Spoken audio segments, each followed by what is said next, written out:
The kick was heavy and quick as lightning. Nancy shuddered from where she was in the car, covering her mouth in terror. Just then, Wilbur smirked coldly before sending out a strong attack. Both attacks collided with a loud bang, rumbling loudly in the air. Wilbur's attack hit the assailant right at the bottom of his foot. A strong burst of power practically blew up the attacker's foot, filling the air around them with a spray of blood. The attacker let out a cry of agony, stumbling backward on one leg as he stared at Wilbur in disbelief. Wilbur turned around to stare at Jose. "You're telling me that this weakling was trying to kill you?" Jose said shamefully, "Sir, my cultivation level is not as strong as his. I'm no match for him." However, Jose finally vaguely realized just how powerful Wilbur was. Jose's own skill had reached the aura blow level, but there was a spectrum to the level as well.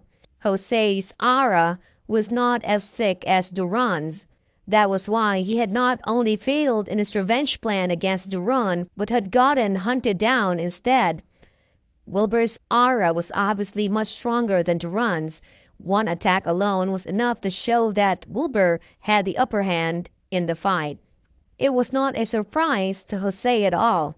Wilbur had been able to tell with a single glance that the incense holder at the private club was a fake, and Jose had respected him greatly for that. Just then, Duran, the person who attacked Jose, roared. "You're looking to die, aren't you?" Wilbur smirked. "You're quite boastful for someone who just lost. Are you sure I'm the one looking to die here?" Duran sneered. His aura expanded and enveloped the air around them in a blood-red glow as a powerful pressure came spreading over. At the same time, a sword materialized in Duran's grasp through the red aura. It emanated a bloody glow as well as letting off a stomach-turning odor of blood and decay in the air. Jose cried out at once, "Sir, be careful, he's using evil cultivation."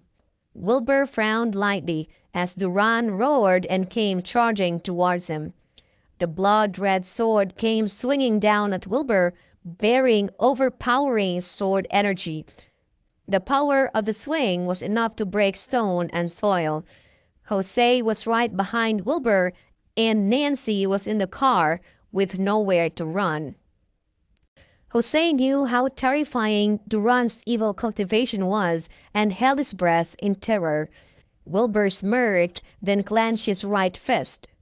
An aura flame ignited above his fist at once, burning brightly before meeting the bloody sword swinging down.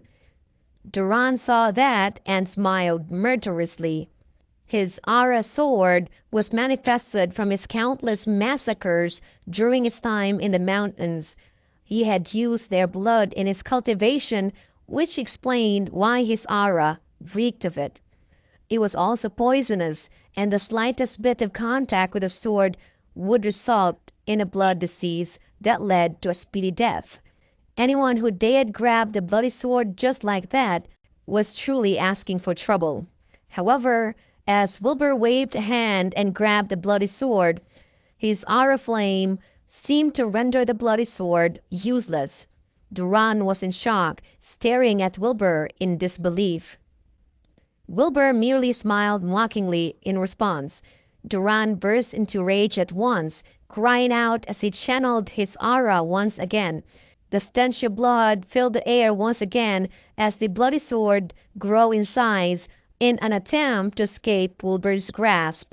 Just then, Wilbur roared loudly and struck with his left fist, striking Duran squarely in the stomach. A loud thump rang through the air. Duran curled over in pain. His expression was greased with agony as the aura in him was shattered by the blow within seconds. The bloody sword disintegrated as well. Duran was incapacitated fully by the merciless attack.